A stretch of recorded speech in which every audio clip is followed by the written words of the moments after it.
la radio des Français dans le monde. Expat Pratique. En partenariat avec Expat Pro. expat-pro.com. Une étude britannique, 5% de la population aurait un pouce plus gros que l'autre à cause de l'utilisation du smartphone. Et les jeunes sont plus touchés par cette transformation du corps, plutôt rapide ces dernières années. C'est vrai qu'on les voit tous derrière leurs écrans. Comment réagir, les ados et les écrans? C'est le sujet du jour avec mon invité Laurence Muller, qui est fan de la santé et de la prévention. Bonjour Laurence. Bonjour Gauthier, ravi d'être avec toi aujourd'hui. Content de te retrouver en effet dans le cadre de notre partenariat avec Expat Pro. On a eu l'occasion de te découvrir, de découvrir ton parcours.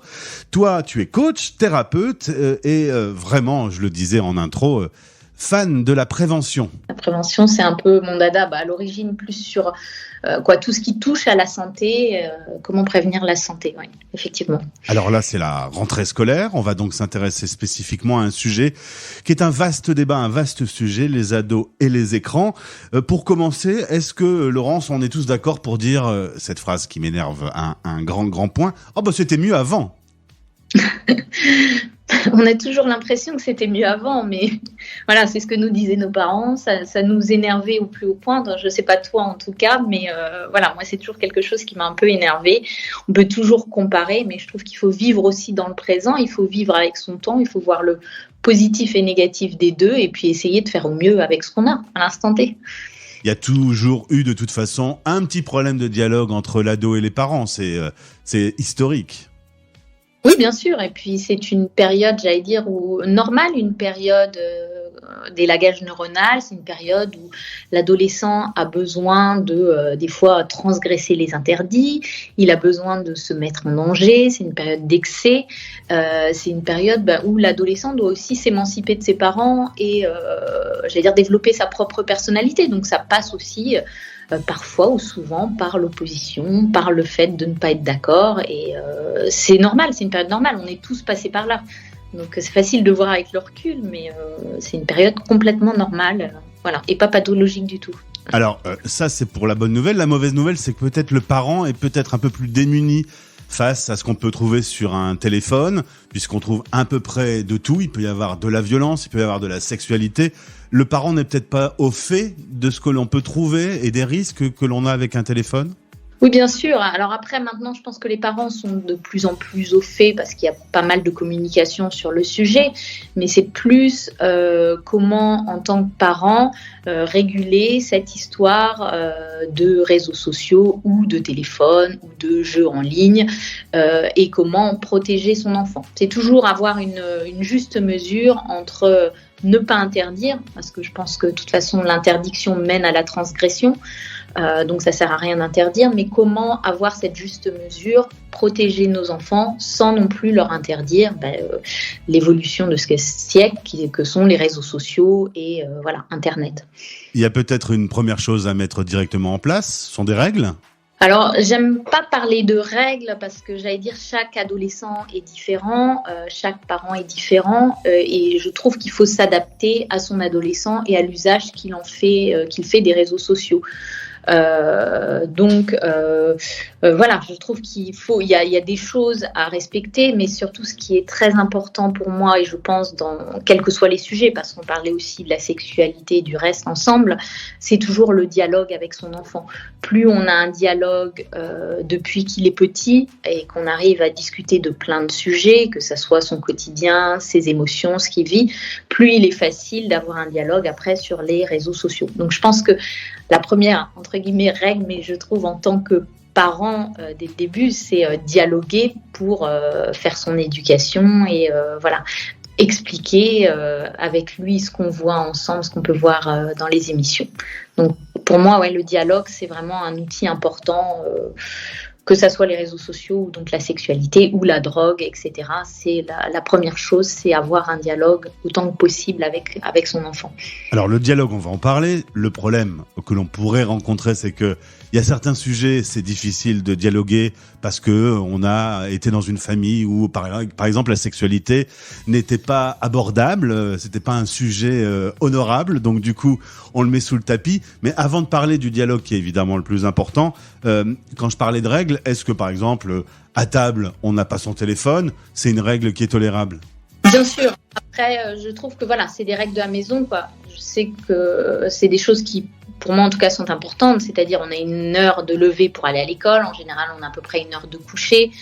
Normalement, on n'est pas censé regarder que ce soit les écrans, la télé, la nuit à 2 heures du matin. On se met à table et c'est vrai que il faut aussi agir par l'exemple. C'est-à-dire qu'en tant que parent, si on demande à ses enfants de ne pas mettre le téléphone à table, il faut que tout le monde joue le jeu. Donc tout le monde, mais voilà, c'est un moment en famille. Donc je trouve que c'est important de rétablir ces règles. Typiquement, à table, il n'y a pas d'écran, comme il n'y a pas de journal télévisé à table, il n'y a pas d'écran, il n'y a pas de. C'est un moment familial, un moment de dialogue, parce qu'on est dans des sociétés où on a de moins en moins justement de dialogue. Donc, c'est important de rétablir ces formes de dialogue. Et en général, on peut les avoir quand?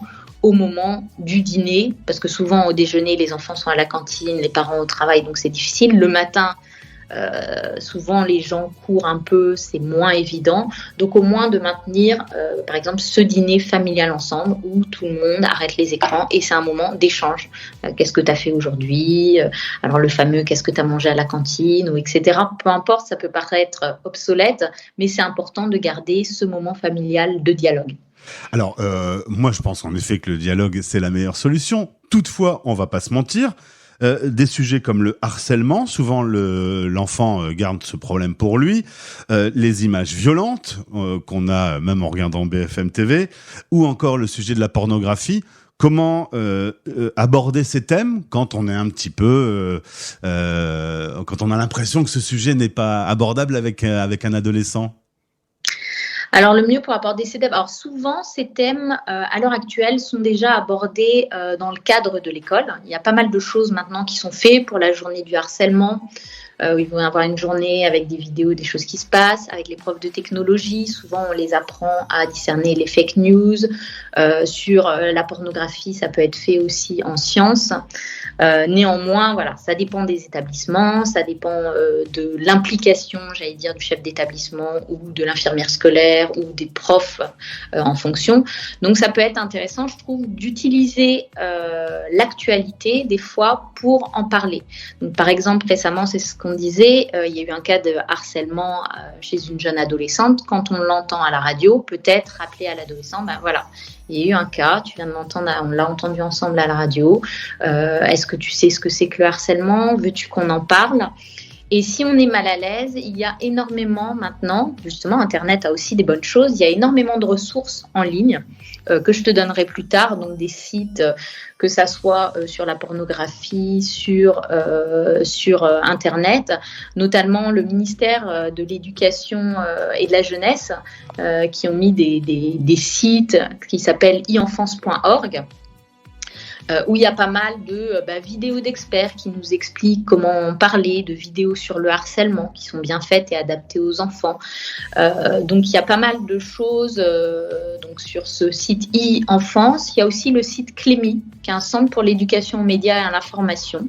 Donc pareil, je te donnerai les liens après pour que tu les donnes aux auditeurs. Où il y a énormément de petites mises en scène parents, enfants, pour essayer de comprendre comment adresser ce type de problématique à son enfant sous forme pour réfléchir à la manière de l'aborder sans braquer l'enfant. Le tout, c'est toujours d'aborder les sujets. Il faut que ça soit le bon moment, parce que l'enfant n'est pas toujours à même d'entendre ou n'a pas toujours envie. Mais j'allais dire commencer par ouvrir des portes, que ça soit sur la pornographie, le harcèlement, en disant voilà, j'ai entendu telle chose à la radio, j'ai vu une vidéo intéressante, si tu veux, on peut la regarder ensemble, ou je reste à ta disposition pour en parler.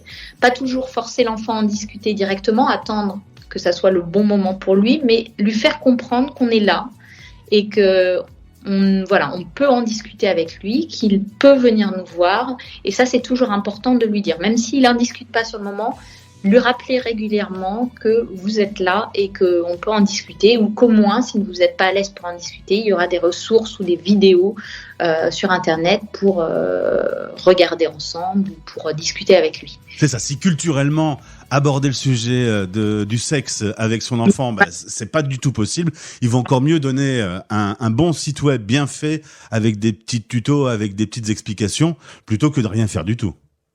Oui, bien sûr, parce que c'est vrai qu'on parle des réseaux sociaux. Les réseaux sociaux, c'est encore un sujet qui est un peu abordé où souvent les parents s'énervent et voilà. Mais la sexualité, c'est encore quelque chose de différent et beaucoup de gens sont mal à l'aise, des fois en fonction effectivement de leur éducation. Donc dans ce cas-là, je pense qu'il faut mieux donner des sites du ministère de la Santé, de l'Éducation qui sont très bien faits. Santé publique, je pense à onsexprime.fr par exemple. Qui répond à toutes les interrogations des enfants en leur disant voilà, il y a un site, il y a tout dessus. Si tu as des questions, je reste là, ou s'il y a des choses, voilà. Mais au moins donner quelque chose, une référence contrôlée. Parce que de toute façon, il faut savoir que si on ne donne pas les réponses à l'enfant, il va aller les chercher par lui-même. Et ça va être dans ce cas-là des vidéos YouTube inappropriées ou des choses qui ne seront pas contrôlées. Donc autant lui donner, ou des livres. Moi, je sais qu'avec mes filles, j'ai beaucoup utilisé... comment il s'appelle ? Ah, j'ai perdu le nom. Une bande dessinée qui aborde la sexualité, Titeuf. Voilà, en laissant dans la bibliothèque, en leur disant que ce livre était là si elles avaient besoin. Je le laissais, elles le regardaient ou pas. Mais voilà, toujours leur faire savoir qu'on est là, on est ouvert. Le fait d'avoir que ça soit un livre ou une référence Internet, ça leur montre qu'on est prêt à discuter et que voilà, on les laisse, on leur donne l'autorisation de se renseigner sur ce sujet. Et ça les met beaucoup plus à l'aise en général. Alors on va mettre tous les liens de ces sites et des numéros utiles, sachant que nos auditeurs sont aux quatre coins du monde. Un numéro de téléphone peut ne pas fonctionner, mais souvent, il y a une alternative WhatsApp, une possibilité de comme entrer en relation, même si on n'est pas dans son pays d'origine. Oui, bien sûr. C'est vrai que moi, j'habite à l'étranger aussi depuis plus de 15 ans, donc je connais cette problématique. Mais maintenant, c'est vrai que typiquement, le ministère de l'Éducation a mis en place un numéro qui est le 3018 contre les violences numériques. Et il y a une application à télécharger, que ça soit sur Android ou sur Apple. Ils sont accessibles par chat, par WhatsApp, par mail. Pareil pour le site On s'exprime. Il y a toujours des mails et il y a beaucoup d'associations qui peuvent répondre aux interrogations, que ce soit des enfants ou des parents. Donc même de l'étranger, grâce justement à ces écrans qui parfois nous rendent la vie un peu compliquée, on a beaucoup plus accès à certaines ressources qu'avant. Et dans tous les cas, n'oubliez pas que le dialogue, ou en tout cas que l'enfant sache qu'il puisse aborder le sujet en toute simplicité, c'est la meilleure solution. Merci Laurence, bonne rentrée à tous les auditeurs. Les écrans sont dans notre vie, de toute façon, il faut s'y faire. Merci beaucoup Gauthier, à bientôt, bonne rentrée à tous. D'après une étude britannique, Expat Pratique, en partenariat avec Expat Pro, expat-pro.com. Retrouvez ce podcast sur françaisdanslemonde.fr. Vous écoutez Les Français parlent au français, parrainé par Bayard Monde. Bayard Monde, c'est une équipe de 30 délégués présente sur 5 continents pour vous abonner au magazine Bayard et Milan.